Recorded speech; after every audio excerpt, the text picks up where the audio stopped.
नमस्कार दोस्तों, अब महिलाओं को मिलेगा फ्री सोलर चूल्हा। केंद्र सरकार द्वारा महिलाओं के लिए एक नई योजना की शुरुआत की गई है, जिसका उद्देश्य देश की महिलाओं को सुविधा प्रदान करना है। तो चलिए जानते हैं बिहार की फटाफट 25 बड़ी खबरों को सिर्फ 10 मिनट में। लेकिन उससे पहले आप यह वीडियो किस जगह से देख रहे हैं, मैं कमेंट में जरूर बताएं। अगले 48 घंटे बेहद खास, बिगड़ने वाला है बिहार का मौसम। दोस्तों, बिहार में अगले 48 घंटों के दौरान मौसम में खास परिवर्तन देखने को मिल सकता है। 17 जिलों के लिए अलर्ट जारी किया गया है। पटना और आसपास के इलाकों में बादल छाए रहने की उम्मीद है। मौसम विभाग के पूर्वानुमानों के मुताबिक पटना में छिटपुट बारिश के भी आसार हैं। सहरसा में आगामी 4 सितंबर तक में लगातार हल्की से मध्यम वर्षा होने के साथ आसमान में बादल भी छाए रहने की संभावना है। कभी कभी मध्यम से तेज हवाएं भी चलने का पूर्वानुमान है।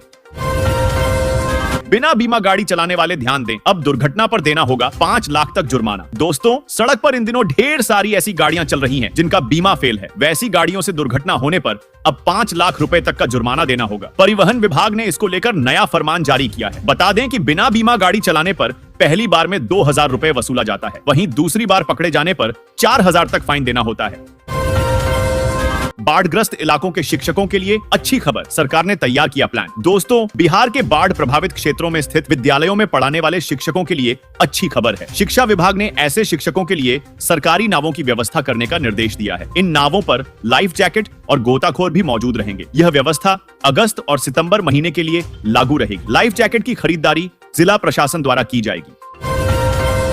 विश्वविद्यालयों के पास पहुंचा शिक्षा विभाग का लेटर, मांग लिया 31 जुलाई तक जमा राशि का ब्यौरा। दोस्तों, बिहार में शिक्षा विभाग ने सभी विश्वविद्यालयों एवं अंगीभूत महाविद्यालयों को 4 वर्षों का बकाया राशि का भुगतान करने का निर्देश दिया है। इस राशि के जरिए कुछ विशेष विद्यार्थियों और खास वर्गों की छात्राओं को स्नातक और स्नातकोत्तर की निःशुल्क शिक्षा प्रदान करनी होती है। शिक्षा विभाग ने इस काम के लिए 163 करोड़ रुपए की स्वीकृति दी है।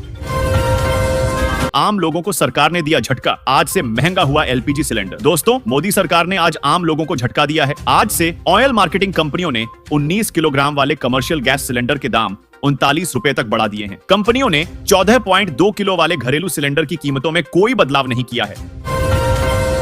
बिहार के नए मुख्य सचिव बने अमृतलाल मीणा। दोस्तों, 1989 बैच के आईएएस अधिकारी अमृतलाल मीणा को बिहार का नया मुख्य सचिव बनाया गया है। इससे पहले वह देश के कोयला सचिव थे और केंद्र ने बिहार सरकार के अनुरोध पर शुक्रवार को उन्हें अपने होम कैडर बिहार में वापस लौटने की अनुमति दी। गौरतलब है कि वह मुख्य सचिव के पद पर ब्रजेश मेहरोत्रा की जगह लेंगे।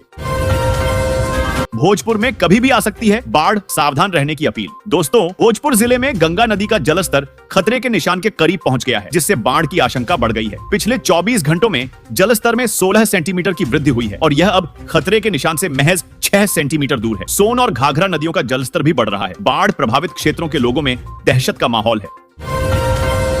बिहार में केंद्रीय मंत्री गिरिराज सिंह को शख्स ने की मुक्का मारने की कोशिश। दोस्तों, बिहार के बेगूसराय में शनिवार को जनता दरबार में लोगों की समस्याएं सुन रहे केंद्रीय मंत्री गिरिराज सिंह को एक शख्स ने मुक्का मारने की कोशिश की। बकौल रिपोर्ट्स, शख्स ने पहले माइक लेकर अनाप शनाप बातें कहीं और रोके जाने पर उसने गिरिराज को मुक्का मारने की कोशिश की। सुरक्षा कर्मियों ने उन्हें बचा लिया और आरोपी को हिरासत में लिया है। बिहार में शिक्षकों को मिलेगी मध्याह्न भोजन योजना से मुक्ति, तमिलनाडु मॉडल लागू करने की तैयारी। दोस्तों, बिहार के सरकारी स्कूलों में शिक्षकों को मध्याह्न भोजन योजना से मुक्त करने पर विचार किया जा रहा है। तमिलनाडु की शिक्षा व्यवस्था का अध्ययन करने वाली टीम ने अपनी रिपोर्ट सौंप दी है, जिसमें मध्याह्न भोजन योजना को समाज कल्याण विभाग के तहत संचालित करने की सिफारिश की गई है। शिक्षा विभाग इस योजना के क्रियान्वयन से शिक्षकों को मुक्त करने संबंधी विकल्पों पर विचार कर रहा है।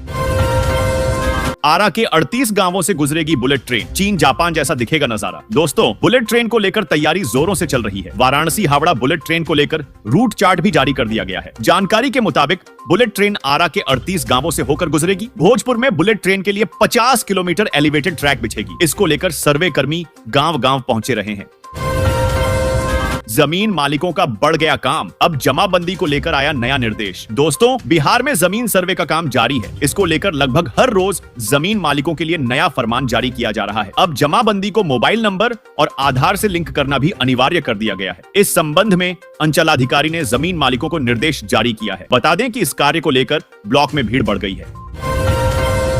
पीएम मोदी ने महाराष्ट्र में 76,000 करोड़ के वाधवन बंदरगाह परियोजना की रखी नींव। प्रधानमंत्री नरेंद्र मोदी ने शुक्रवार को महाराष्ट्र के पालघर में वाधवन बंदरगाह की आधारशिला रखी। इस परियोजना की अनुमानित लागत लगभग 76,000 करोड़ है। भारत के सबसे बड़े गहरे पानी वाले बंदरगाहों में से एक वाधवन बंदरगाह 9 अत्याधुनिक कंटेनर टर्मिनल, 4 मल्टीपर्पज बर्थ और एक ग्रीनफील्ड पोर्ट के साथ 20 मीटर प्राकृतिक ड्राफ्ट वाला बंदरगाह होगा।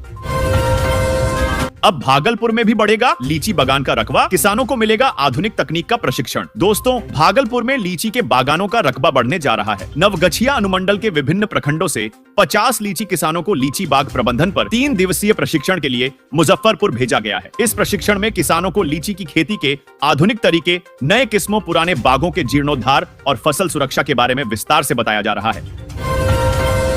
अब हर रेलवे टिकट पर होगा QR कोड, फर्जीवाड़े पर लगेगा अंकुश। दोस्तों, रेलवे टिकट को लेकर अब धांधली पर अंकुश लग सकेगा। रेलवे ने इसकी तैयारी कर ली है। अब काउंटर से कटने वाले आरक्षित और अनारक्षित रेल टिकट पर भी QR कोड रहेगा। टिकट के नाम पर धांधली रोकने के लिए पायलट प्रोजेक्ट के तहत यह व्यवस्था लाई जा रही है। काउंटर पर उपयोग होने वाले डॉट मैट्रिक्स प्रिंटर की जगह लेजर प्रिंटर का उपयोग किया जाएगा।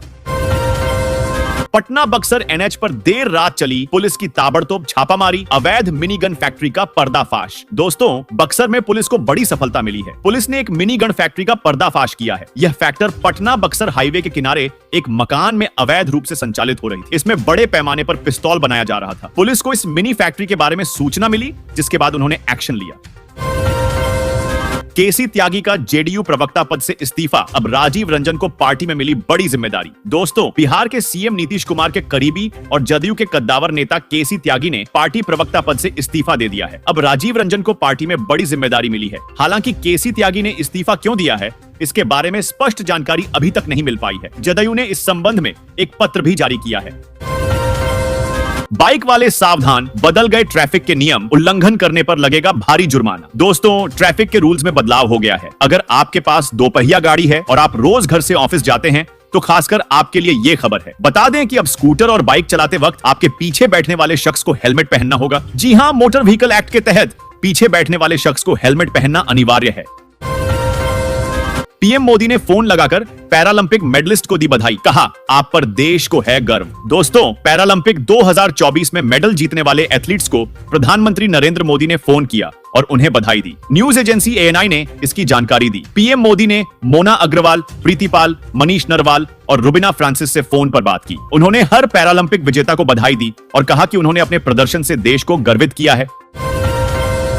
JDU में शामिल हुए पूर्व RJD नेता श्याम रजक। दोस्तों, RJD से इस्तीफा दे चुके बिहार के पूर्व मंत्री श्याम रजक रविवार को JDU में शामिल हो गए। उन्होंने कहा, मुख्यमंत्री नीतीश कुमार आगे बढ़ाने का काम कर रहे थे और RJD उसमें रोड़े अटका रही थी। इससे पहले रजक ने RJD अध्यक्ष लालू यादव के नाम पत्र में लिखा था और आप मोहरे चल रहे थे, मैं रिश्तेदारी निभा रहा था।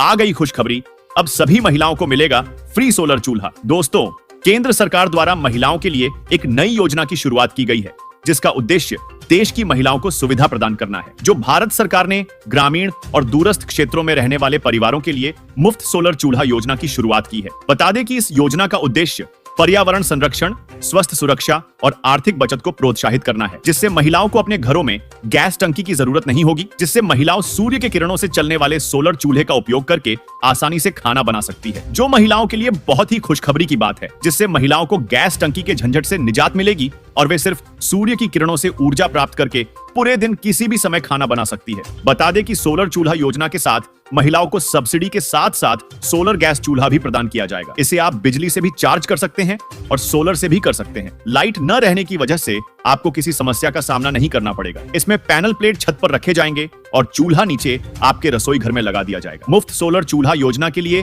ऑनलाइन आवेदन करने के लिए आपको सरकार द्वारा संचालित की जा रही वेबसाइट पर जाना होगा। अगर आप भी फ्री सोलर चूल्हा के अंतर्गत आवेदन करना चाहते हैं तो यहाँ पर आपको आवेदन करने के लिए आपके पास Aadhaar card, voter ID, PAN card, निवास प्रमाण पत्र, बैंक खाता passbook, mobile number, passport size photo होना चाहिए। तब आप किसी भी ऑनलाइन सेंटर पर जाकर आवेदन कर सकते हैं।